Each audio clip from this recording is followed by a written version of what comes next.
Buenos días chicos, bienvenidos a nuestra clase de geografía de esta semana. En esta oportunidad vamos a trabajar un tema muy importante para nuestra materia denominado aguas oceánicas y aguas continentales. Para ello voy a iniciar con una presentación que les he preparado para esta clase. Bien, conocemos o tenemos en cuenta las aguas continentales, las aguas oceánicas, que son muy importantes para el desarrollo de la vida de la humanidad. ¿Sí? Por supuesto sabemos que el agua es un recurso fundamental para la vida del planeta porque de ella, primero que permite que nosotros podamos sobrevivir, porque de ella obtenemos, ¿sí?, lo más importante, que es el agua, ¿sí? Y además también es esencial para los animales porque ellos también se alimentan de ella, ¿sí? También beben agua para poder sobrevivir y por supuesto también permite el regado, ¿sí?, de lo que sería la flora de nuestro planeta, ¿sí? Nos sirve para vivir. Y los ríos, y tanto los ríos y los mares, que son fuentes de agua muy importantes, son fundamentales para nuestra vida porque en ella podemos pescar, ¿sí? Podemos encontrar alimento, como así también podemos utilizarlos como fuente de energía en el caso de los ríos por medio de la energía hidráulica y en el caso de algunos ríos que son muy grandes, como así también los mares, son de vías navegables, de vías de comunicación para el desarrollo de lo que serían las actividades económicas como el comercio. Ahora bien, vamos a hablar de justamente de los mares, del agua salada, que serían los mares y los océanos. Sabemos que los mares son grandes masas de agua salada que se encuentran en el planeta y los océanos en realidad se va a diferenciar del mar porque ocupan cuencas más profundas, son más amplios, son mucho más profundos, ¿sí? Los mares están vinculados con todavía la plataforma del continente. Bien, y el mar por supuesto tiene características esenciales del agua marina, que sabemos que el agua marina es un agua salada pero es nutritiva, ¿sí? Por ejemplo, contiene un mineral denominado cloruro de sodio, que es la sal, ¿sí? Y contiene otros elementos químicos que permiten, por ejemplo, el desarrollo de plantas y animales. Por ejemplo, otros elementos químicos como el sulfato, el magnesio, potasio, que está muy de moda ahora por ese meme, y gases disueltos, ¿sí? Por ejemplo, el hidrógeno se encuentra allí y permite el desarrollo de la vida de algunas algas y de los peces tan importantes para nosotros. Otra característica importante de las aguas del mar es que también están en constante movimiento. Entonces, las olas, las mareas y las corrientes marinas son movimientos que se generan en el mar. Por ejemplo, tenemos en el caso de las olas, sí, son movimientos que se dan en la superficie del mar y la mayoría se origina por efecto del viento. En el caso de la marea es movimiento que asciende y desciende en el mar, que se provoca por la fuerza de atracción del sol y sobre todo de la luna. El movimiento de ascenso, que es cuando el mar se acerca, sí, recibe el nombre de pleamar, ¿sí? O marea alta. Y cuando el mar baja, sí, es baja mar o marea baja, ¿sí? Generalmente en algunos lugares de nuestro planeta o en algunos lugares de Argentina que tiene mar, se ve esa característica cuando el mar se aleja y cuando el mar está muy cerca de la costa. Y es muy bonito de ver también. Y sobre todo cuando el mar rompe con las olas. ¿Sí? Las olas del mar rompen con las rocas o con algunas superficies, es muy lindo el sonido, muy agradable. También tenemos lo que se denominan corrientes marinas, que son grandes volúmenes de agua, ¿sí? Pero que se desplazan por los océanos y que recorren grandes distancias, ¿sí?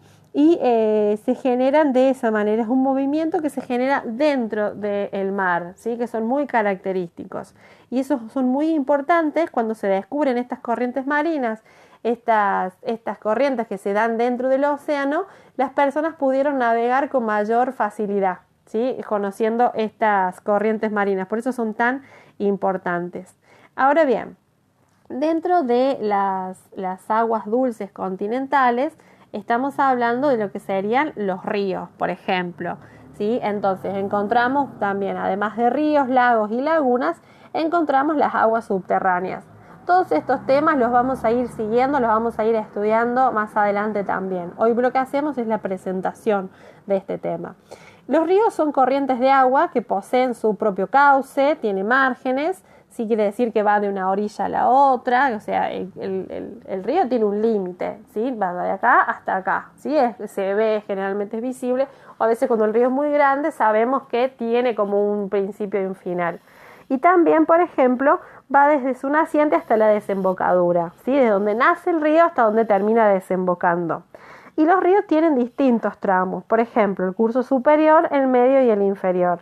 El curso superior generalmente se refiere a la naciente del río, que generalmente siempre se da en una zona más alta, ¿sí? En las zonas de montaña. Y por ejemplo, en los cursos medios están vinculados cuando el río ya está, se encuentra por medio de una superficie más plana, donde el río se ensancha, se hace como más extenso, ¿sí? O sea, más ancho, digamos, y permite, por ejemplo, en algunos casos, las zonas de navegación, donde también se encuentran muchísimos materiales que el río mismo va arrastrando, algunas piedritas, algunos palitos, tipo algunas cuestiones que el río va arrastrando se encuentran en la zona del curso medio. Y por último tenemos lo que sería el curso inferior, que está relacionado próximo a la desembocadura, ¿sí? Y en algunos casos tenemos ríos que son mucho más caudalosos que otros, que tienen mucho movimiento, que son más rápidos. En el caso de el río, por ejemplo, que tenemos aquí a la derecha de la imagen, es un río que es bastante tranquilo en su caudal, y en este caso tenemos un río que es de montaña, que va bajando y viene con muchísima fuerza. Y generalmente estos ríos se utilizan mucho para la producción de energía hidroeléctrica. En este caso, justamente, es la imagen de un río que es en San Rafael, provincia de Mendoza.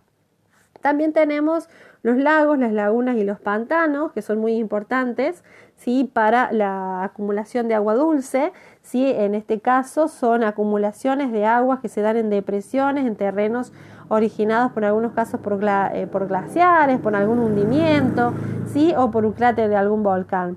Generalmente las aguas de estos lugares pueden proceder de lluvias o generalmente pueden ser de aguas subterráneas o algunos ríos. Y generalmente los lagos son mucho más grandes que las lagunas, ¿sí? Tienen mayor extensión y es más profundo.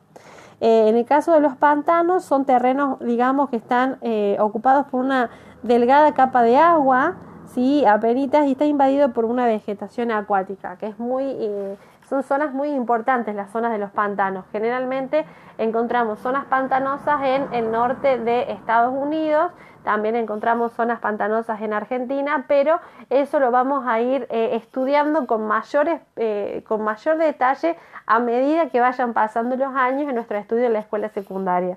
Lo que hacemos ahora, recuerden, es la presentación de estos temas. Ahora bien, existe este tema que es conocido, que son las aguas subterráneas. Se me dio vuelta, ahí está. Bien, las aguas subterráneas que se encuentran en el subsuelo, ¿sí? Se encuentran, por ejemplo, abajo de la tierra, ¿sí? Y en distintas profundidades.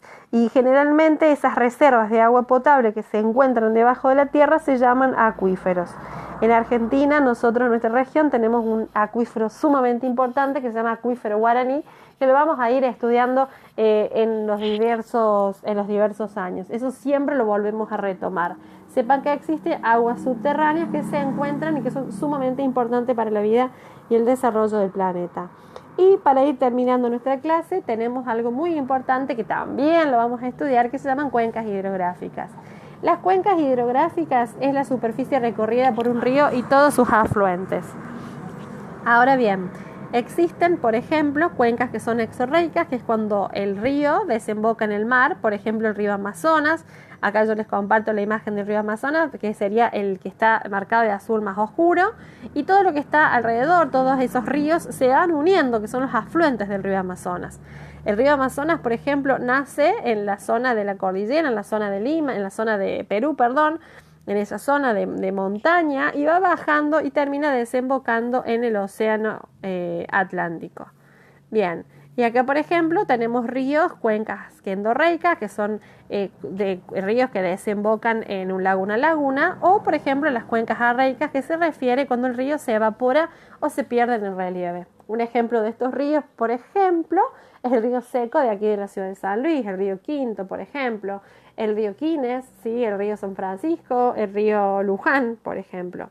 Y luego tenemos algo denominado vertientes, que las vertientes serían el conjunto de estas cuencas, donde van a desembocarse, ¿sí? Estos ríos y que todos desembocan en el mismo lugar. Por ejemplo, la vertiente del Océano Atlántico. El río Amazonas desemboca en el Océano Atlántico. El río, por ejemplo, el río de la Plata termina desembocando en el Océano Atlántico. Son ríos de vertiente atlántica. En algunos casos, por ejemplo, hay otros ríos en Estados Unidos que también terminan desembocando en la zona del Océano Atlántico. Y hay otros ríos, como por ejemplo, hay algunos ríos en la zona de Chile, por ejemplo, que desembocan en el Océano Pacífico. Entonces tienen vertiente en otro océano. De eso se refiere. Entonces, es para que ustedes hoy puedan conocer las distintas características de lo que serían las aguas en nuestro planeta y la importancia que tienen reconocer cada una. Estos temas siempre se vuelven a recordar y se va avanzando en mayor detalle. Entonces, lo que tienen que hacer en esta actividad es leer el texto que les preparé y pueden chequear este video para poder realizar también las respuestas a esta guía de preguntas. Bueno, chicos, que tengan una buena semana, a ponerse las pilas, que ya no queda nada para que terminen las clases. Les mando un beso muy grande, que tengan todos una excelente semana.